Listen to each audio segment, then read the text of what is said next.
Every actor understands the huge significance of being cast in a Star Wars movie, but how do movie stars actually react when they learn they're going to play in the world's most famous franchise? Here's how these Star Wars actors found out they'd been invited to a galaxy far, far away. The story of Mark Hamill's casting as Luke Skywalker is often made out to be a typical Hollywood fairy tale, where the penniless actor on the verge of giving up on his dreams lands the audition of a lifetime. And while Luke Skywalker certainly was the role of a lifetime, Hamill was no penniless actor. In fact, he has taken to Twitter in the past to dispel the myth that he was sleeping on his friend Robert Englund's couch when Englund told him to try for the role. In fact, Hamill not only had his own one-bedroom apartment in Malibu at the time, but his agent had already set up an audition for him. Even back in 1977, Hamill was insistent on how mundane the process really was. I auditioned like anybody else, and you got the part? Yeah. That audition process started in 1975 as a joint casting call with Brian De Palma's supernatural horror flick, Carrie. Hamill was called back for a screen test with Harrison Ford in 1976, and the rest is history. If the Empire had a new weapon that was capable of doing that, I'd have heard about it. I'd know something. Well, now you know. The enemy's on the move. We haven't much time. Harrison Ford's Star Wars story actually is a little more of a fairy tale. In 1975, when casting began, Ford hadn't appeared in a film with a theatrical release since Francis Ford Coppola's The Conversation in 1974. He started working as a carpenter to make extra money, and it was while he was fixing up Coppola's office that he ran into George Lucas, who directed Ford in 1973's American Graffiti. Neither thought much about the reunion until Ford's friend and Lucas's casting agent Fred Roos recommended Ford stand in as Han Solo with actors auditioning for other parts. According to Ford, he read with over 100 hopefuls before being told that he had actually made it onto the shortlist himself. Lucas's version of events seems to back this up, too. You want to do this? You want to stand in and sort of read some parts against these other parts so we can get through this thing? And he said, yeah, and he started reading them. He read them better than anybody else did. Of course, Ford was characteristically matter-of-fact about landing the job, saying, "They asked me if I wanted to do it, and I said, sure, why not?" While Hamill and Ford were finding plenty of work but little name recognition, Carrie Fisher had nailed the recognition but struggled to find work. Her parents, Debbie Reynolds and Eddie Fisher, had been a Hollywood golden couple, and later a Hollywood scandal thanks to Eddie's affair with Elizabeth Taylor. Meanwhile, Carrie Fisher had made a brief appearance in Shampoo in 1975, and at the end of that year, while on Christmas break from drama school, she auditioned for Lucas and Carrie director Brian De Palma. In her memoir, Fisher recalled that meeting and being called back to read with Ford.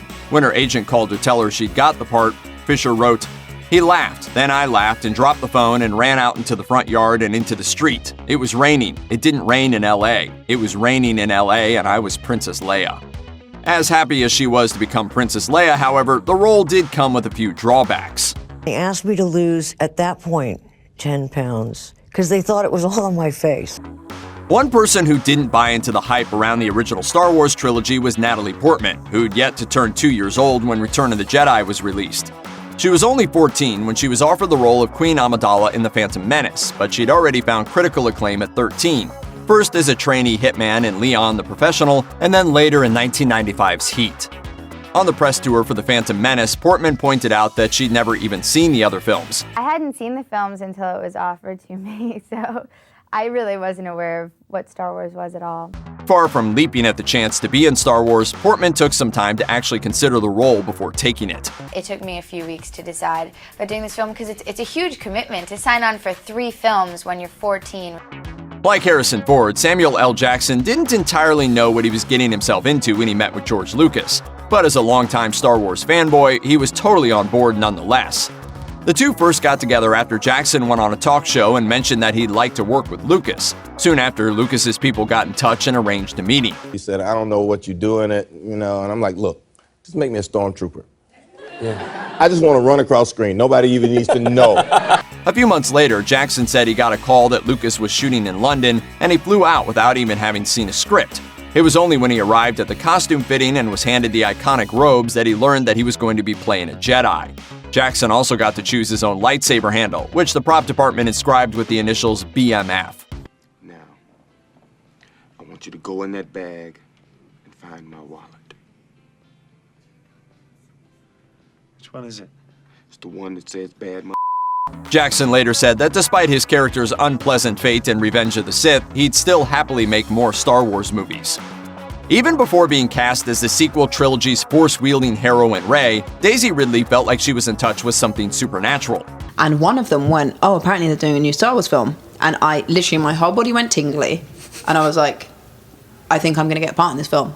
Psychic revelations notwithstanding, it still took 5 auditions with director J.J. Abrams for Ridley to land the role of Rey. Still, she was offered the role nonetheless, and only ran into trouble when it came to actually accepting it. I checked my voicemail, and there was a voicemail. I was like, oh, God, oh, God. And then I didn't know how to call America, because I had never called America from my English. Unfortunately, Ridley's hopes for an immediate celebration were scuppered. And I was outside the theatre, and the play had started, and it was a long play. Before he made 6 figures playing Finn in The Force Awakens, John Boyega was only really known for indie alien thriller Attack the Block, and his bank account reflected his acting struggles. In 2018, Boyega told an interviewer that he literally drained his savings just to get a cab ride for his final meeting with Abrams. The good news? He got the part. The bad news? He had no money to get a ride home. Once he finally got home, though, Boyega said his immediate reaction was one of relief.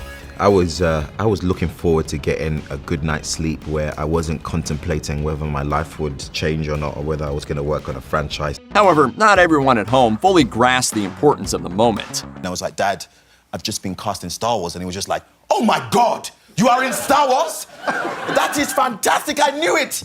What is Star Wars?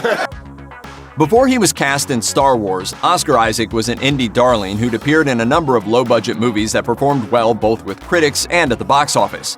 For example, he showed up in Drive and Ex Machina and played the lead in the Coen brothers' Inside Llewellyn Davis. However, when Isaac was offered the opportunity to star in The Force Awakens, director J.J. Abrams had to convince him to sign up for the Star Wars role. Abrams brought Isaac to Paris in 2014 for a meeting at coffee shop and celebrity hangout Café de Flore. And while they were there, Abrams revealed a lot of key details about the project. As Isaac explained to Vulture, he basically told me the whole thing, the whole story. It was incredibly exciting just to be called in and told that. It was awesome. But Isaac was less enthusiastic about playing the skilled yet rebellious pilot Poe Dameron, telling GQ, I didn't know if I could make it interesting.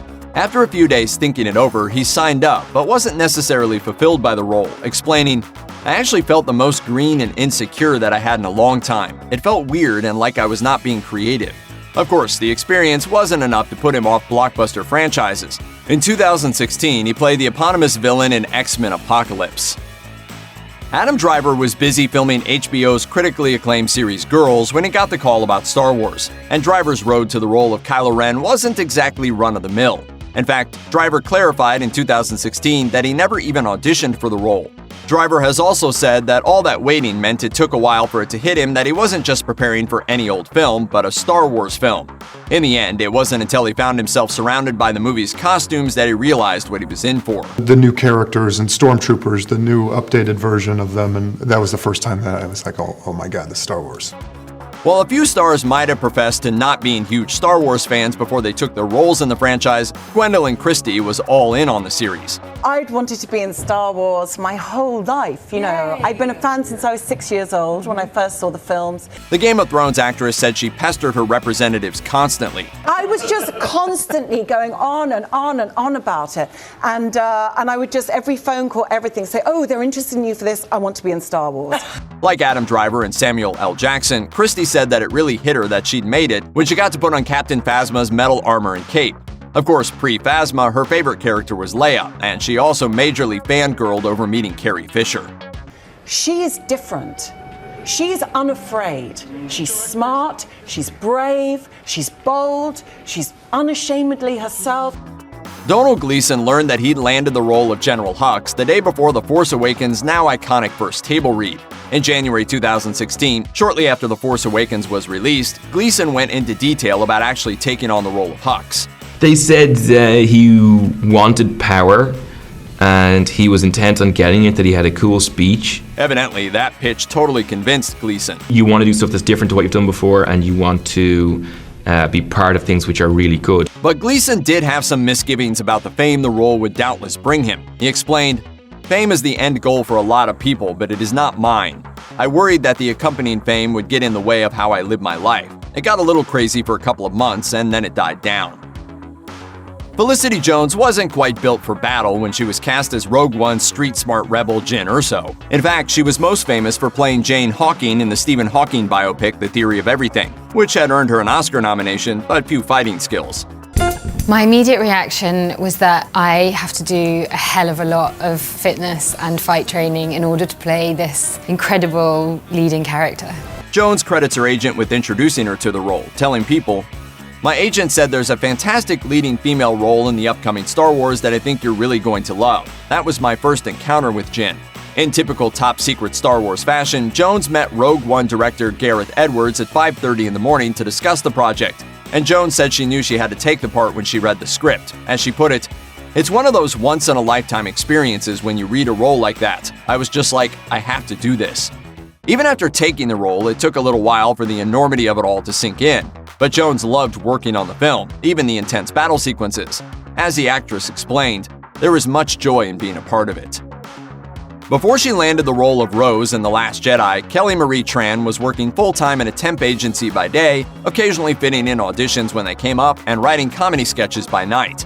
In an interview with Entertainment Weekly, she admitted the whole process was beginning to wear her down. She explained, "When I turned 25, I had been at it for some years and I was struggling to pay my bills. I was tired. I would get up at 5 a.m. and then I wouldn't be home until 11 p.m. The days were like that for years." The auditions for The Last Jedi took 5 months, which sadly meant that quitting her day job wasn't an option. In fact, on the fateful day that she learned she'd been cast in the film, she had to meet with director Rian Johnson on her lunch break. And of course, once she found out that she had the part, she had to keep it a secret. Tran explained, "So I went back to work and answered phones and answered emails like nothing happened. It was the most bizarre experience. Inside I was like, ugh, crazy."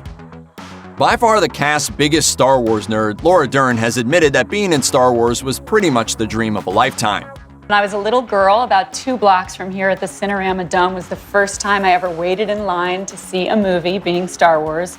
But when director Rian Johnson first pitched Dern the idea, the exact nature of the role didn't quite register. Where is it, in small town America? Or like, he's like, no, it's Star Wars. I was like, are you kidding me? Wait, I'm sorry. For a while, Dern thought he was speaking metaphorically about her character, until Johnson finally admitted that he'd called her in to talk about Star Wars. But once she got to set, Dern felt the full force of her new role. I got to set and they rolled camera and I opened my eyes and they called action and I was staring at C-3PO. And I started to cry. Check out one of our newest videos right here. Plus, even more Looper videos about your favorite movies are coming soon. Subscribe to our YouTube channel and hit the bell so you don't miss a single one.